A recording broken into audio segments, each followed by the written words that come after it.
From the very beginning of the series, it was clear the Stark children were special.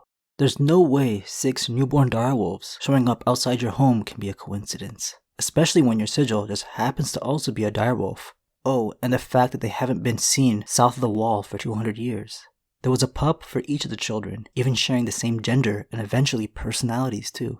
2 female direwolf pups for Sansa and Arya, and 4 males for Robb, Bran, and Rickon. And if you weren't convinced that there was a higher power involved here, a final albino pup that no one could notice or hear was found by Jon Snow. Run to the litter. That one's yours, Snow.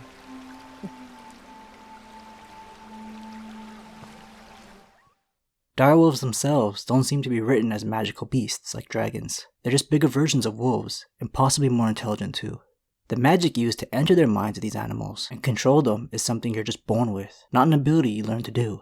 Every one of the Stark kids that received a direwolf pup is a warg. Wargs are people who can enter the minds of wolves or dogs, but the general term used for when a person can control an animal is a skin changer. Wargs just happen to be the most common type of skin changer, I guess because dogs are a man's best friend. A domesticated animal that trusts you will allow you to enter its mind. Just because you have the power to do it doesn't mean that any animal will just submit to you controlling them. In most cases, they'll put up a fight and push you out. The three-eyed raven tells Bran that 1 in 1,000 is born a skin changer, which sounds pretty common considering how wild this power is, and the very few instances that we see characters do it. I think it just comes down to if a skin changer is ever made aware of their powers, and how committed they are to training themselves. And there's also all that fear and judgment that comes with other people finding out. George Martin confirmed that every one of the Stark kids is a warg, even Sansa, who lost her direwolf lady very early into the story. She just didn't realize it. Robb and Grey Wind died in the 3rd book, but they did spend a decent amount of time with one another. I don't think he was aware either, but we also never get a chapter in his perspective, so we'll never really know. Rickon is still very young in the books, so I don't think he'll get a POV chapter, but I think it's likely we'll see his powers in the next book. Both Arya and Jon are slowly beginning to realize what they are. They have dreams of being inside the minds of their direwolves, even with long distances separating them. And Arya fully warged into a cat in the last book while she was blinded by the faceless men who are training her, but she keeps this to herself. The fact that all 6 of them are wargs is another crazy coincidence. This could have all been orchestrated by the three-eyed raven who was closely watching over Bran Stark. Or maybe the old gods are as real as the first men believe. Someone could have made that pregnant direwolf travel south to get as close to Winterfell as possible. The mother was already dead when Robb and Jon Snow found it, but even her death is suspicious. The broken antlers in its throat is clearly foreshadowing and symbolism for House Baratheon being responsible for House Stark's demise. But what if the direwolf mom was forced to kill herself?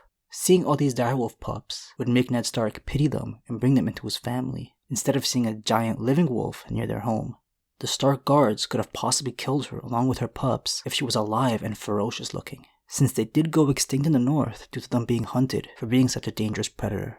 But even if they were sent to be the guardians for the children by the old gods, or bonded warging partners sent by the three-eyed raven by him warging into their mother while she was still beyond the wall, how did the Starks all get this power? It's been stated over and over in the story that magic is currently more powerful than ever due to either the Red Comet or the return of dragons in the world. With magic and sorcerers becoming more powerful, maybe this increases skin changer odds, but I think it has to do with something else. Here's a really interesting quote out of the World of Ice and Fire. Chronicles found in the archives of the Night's Watch at the Night Fort before it was abandoned speak of the war for Sea Dragon Point, wherein the Starks brought down the Warg King and his inhuman allies, the Children of the Forest. When the Warg King's last redoubt fell, his sons were put to the sword, along with his beasts and greenseers, whilst his daughters were taken as prizes by their conquerors. I think this bit of lore happens to be the major factor involved in the family having magic run through their veins.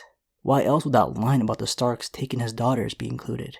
If the Warg King was procreating with the Children of the Forest, this power being hereditary would make a lot of sense. Skin changing is an ability that possibly began with the children, since they are most known for it. When the first men crossed over to Westeros from Essos, the only people roaming were the Children of the Forest and giants. After thousands of years of warring with them, they eventually signed a pact and became friendly, well, sort of. It was the children that taught the first men about their old gods and weirwood trees. All the Northerners and wildlings who descend from first men still follow their teachings, and it just so happens that the only skin changers we've seen happen to be Northerners and wildlings. If the Starks share some Children of the Forest blood, or just the same DNA as the Warg King, I think that explains why all 6 children became wargs. Either that, or believing the old gods can gift them with powers. We've seen how powerful some gods and religions are in this world.